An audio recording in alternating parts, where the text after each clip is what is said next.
In the summer of 1571, a man was executed in Cyprus in one of the most brutal ways recorded in European history. First, his captors cut off his nose and ears. Then they stripped him naked and paraded him through the streets. Days later, they tied him to a column in the main square. There, under the heat of the midday sun, they began to flay him alive, slowly, methodically, starting from his shoulders and slicing downward, inch by inch, until he died.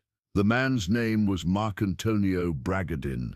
He was a Venetian nobleman, a military commander, and the last defender of the city of Famagusta.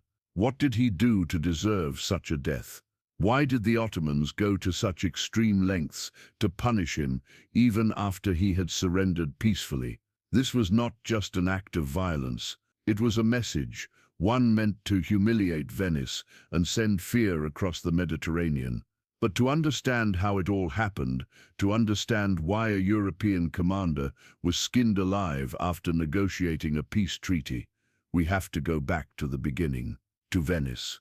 To 1523, to the birth of Marcantonio Bragadin. Marcantonio Bragadin was born in Venice in 1523 into one of the city's most respected noble families. The Bragadin family had long served the Venetian Republic, producing politicians, diplomats, and military officers. From a young age, Marcantonio was expected to follow the same path. He received a classical education and later trained in law, eventually earning the title of Doctor of Laws. But Bragadin was not destined to remain in courtrooms. Like many Venetian nobles of the time, his legal background would serve a broader purpose, preparing him for the complexities of diplomacy, politics, and war. The 16th century was a dangerous time for Europe. The Ottoman Empire was rapidly expanding across land and sea, challenging Christian powers for control of the Mediterranean. Venice, a wealthy maritime republic, had long relied on its naval strength and commercial influence. But by the mid-1500s, its power was beginning to decline. Cyprus, located in the eastern Mediterranean, was one of Venice's most valuable overseas possessions. It served as a key trading post and military outpost, but also as a political flashpoint. The Ottomans had long considered it part of their rightful territory, and by the 1560s they were preparing to take it by force. In 1569, with tensions escalating, the Venetian Senate appointed Bragadin as the military governor or capitano of Famagusta, a heavily fortified city on the eastern coast of Cyprus. His mission was simple on paper, but impossible in practice: defend the city at all costs. At the time of his arrival, war was not yet official, but it was clearly on the horizon. Bragadin quickly began strengthening Famagusta's defenses. He repaired the walls, secured weapons, and rallied the local population. He understood the size of the threat and how isolated Cyprus truly was. Venice was hundreds of miles away. Reinforcements would be slow, if they came at all. If the Ottomans attacked, Bragadin would be on his own. Bragadin arrived in Famagusta at a time of growing uncertainty.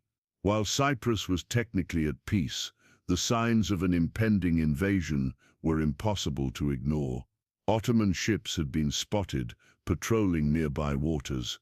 Traders whispered of mass conscriptions on the Anatolian coast, and in 1570, the warnings became reality. The Ottoman Empire launched a full-scale invasion of Cyprus. Their force was massive, an estimated 60,000 men, supported by hundreds of ships. It was the largest military campaign the island had seen in centuries. The Ottomans struck first at Nicosia, the capital. Despite fierce resistance, the city fell within weeks. Reports of mass killings and looting followed. The fall of Nicosia sent a clear message: surrender was not an option. Famagusta became the next target, and the responsibility for holding it fell entirely on Bragadin. The odds were dire. Bragadin had fewer than 8,000 men, including local militia and volunteers. The Ottoman force surrounding the city was more than 10 times that number. The Venetians were outmanned, outgunned, and surrounded. Conditions inside the city quickly deteriorated. As the siege wore on, supplies ran low, ammunition was rationed, bread was made from barley mixed with sawdust. The smell of plague began to linger in the air.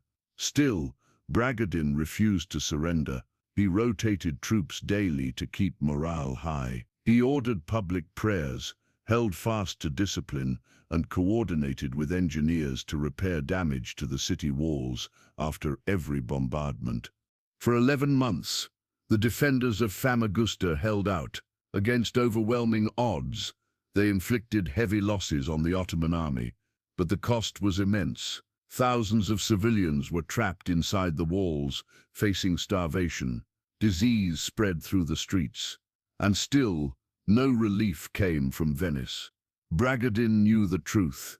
The city could not hold forever, but surrender, if not negotiated carefully, could lead to total slaughter. He would have to walk a delicate line, offering peace while preserving honor. In the summer of 1571, with no food left and no hope of reinforcements, Bragadin opened negotiations. By the summer of 1571, Marcantonio Bragadin had become more than just a military commander. Inside the besieged city of Famagusta, he was seen as a symbol of resilience. Despite hunger, illness, and the daily sound of cannon fire, the people of Famagusta held on, because he did. He refused every chance to escape. While others might have abandoned the city, Bragadin stayed. He personally oversaw food distribution. He visited wounded soldiers. He walked the battlements daily to show strength. Letters sent from the city during the siege described him as calm under pressure, determined and deeply religious. His leadership earned him the respect of both his troops and the civilians trapped within the walls. But Bragadin also knew that leadership meant responsibility.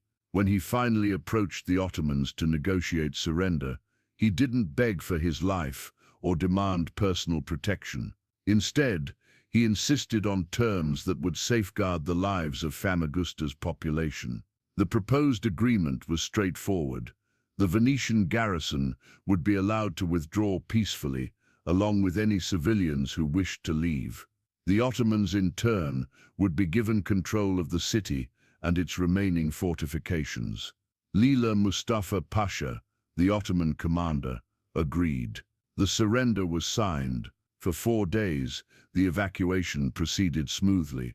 Venetian ships were permitted to dock and carry away soldiers, families, and supplies. Bragadin remained behind to oversee the transition. He believed the worst was over. He had done what he could. He had protected his people. But what he didn't know was that the agreement they had signed would soon be broken. On the morning of August 5, 1571, Marcantonio Bragadin reported to the Ottoman camp just outside Famagusta's gates. He was dressed in full Venetian uniform, as protocol required. He carried no weapons and brought with him several of his top officers to formally hand over the keys to the city. The ceremony was meant to be symbolic, a peaceful transfer of power, a conclusion to a long and costly siege. But from the start, something felt wrong. The tone of the meeting changed quickly. Lila Mustafa Pasha accused Bragadin of violating the terms of surrender. Specifically, he claimed that Bragadin had executed Turkish prisoners during the siege, a violation of the laws of war. Bragadin denied the accusation.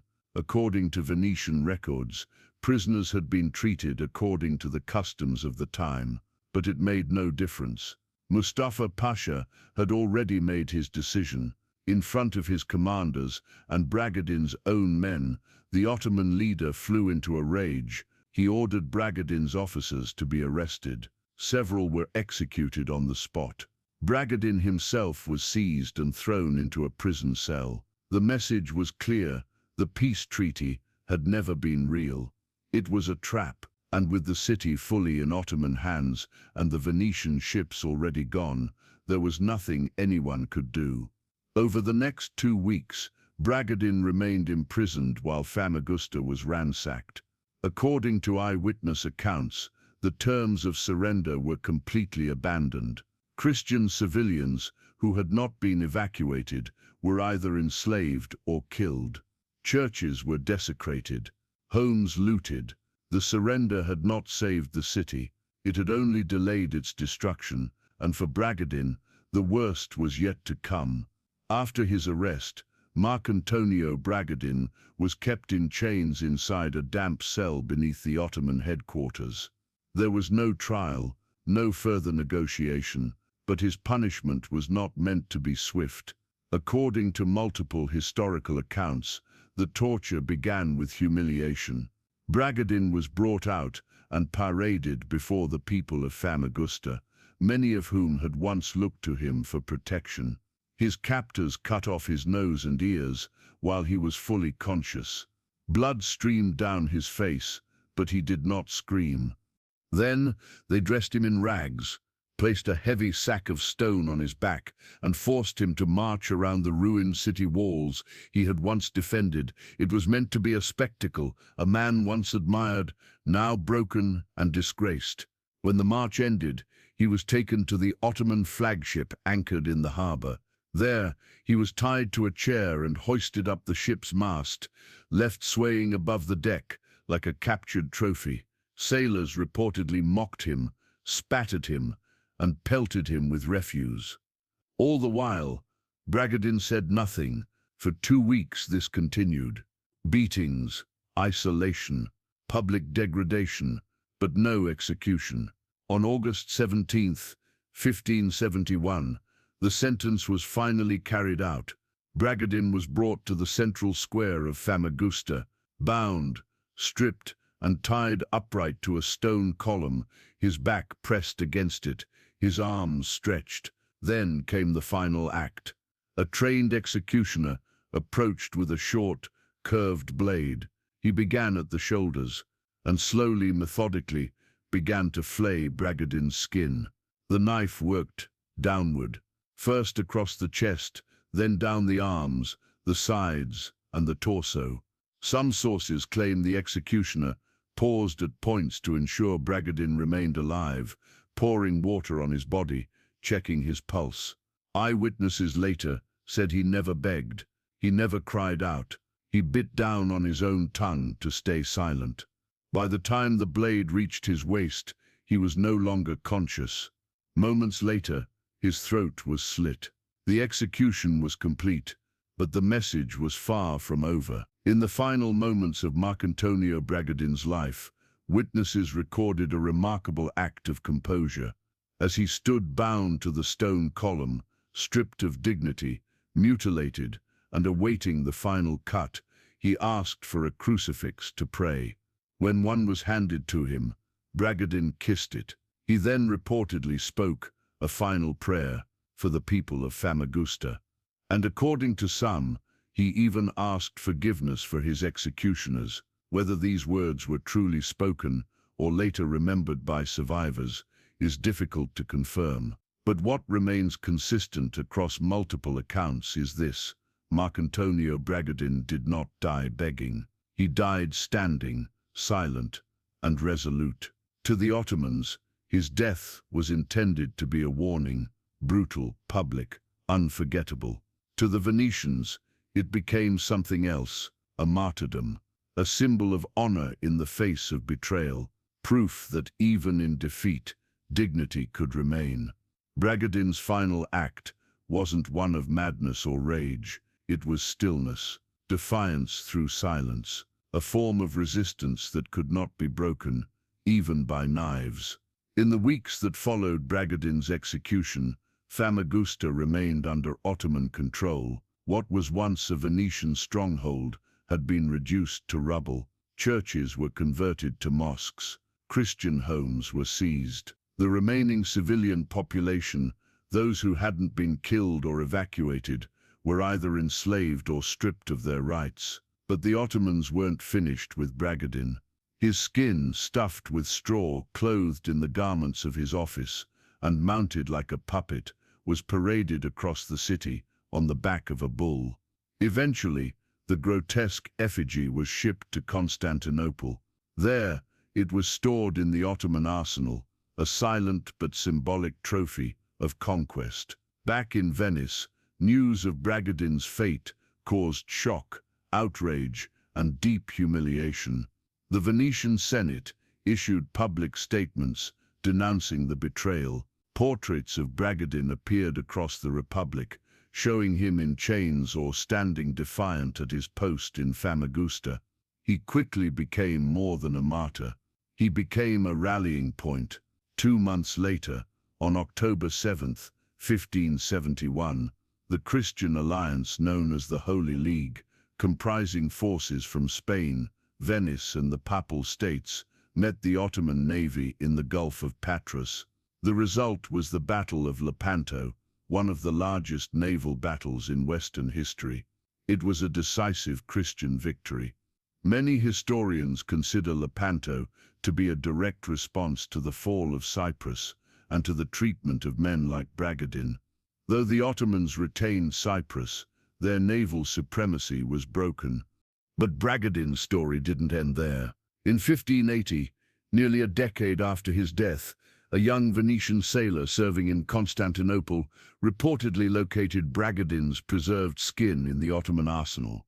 In a quiet, dangerous operation, he smuggled it out and returned it to Venice. The city welcomed the relic as though a hero had returned from war. His remains were buried with full honors in the Basilica di Santi Giovanni e Paolo, the traditional resting place of Venetian military commanders. To this day, his tomb bears an inscription that speaks not of defeat, but of honor and sacrifice. More than 450 years have passed since the execution of Marcantonio Bragadin. His name lives on in history books, military memorials, and the annals of Venetian pride. Yet the deeper meaning behind his death still raises questions. Was his execution truly a punishment for war crimes, or was it personal? Lala Mustafa Pasha, the Ottoman commander who ordered Bragadin's torture, had suffered tremendous losses during the siege. Some historians believe the extreme brutality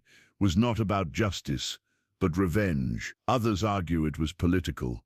The Ottomans needed to send a message to Europe that defiance against the empire would not be tolerated, even under the banner of diplomacy. But there's another theory, one harder to prove, but difficult to dismiss, that Bragadin became more dangerous in death than he ever was in life. A living prisoner might have been forgotten, but a man who endured torture without breaking, who died in silence, holding a crucifix, that kind of man could inspire legends, and legends in times of war are powerful. Perhaps that's why they flayed him so slowly, why they paraded his skin, why they tried to erase him, not just from the battlefield, but from memory.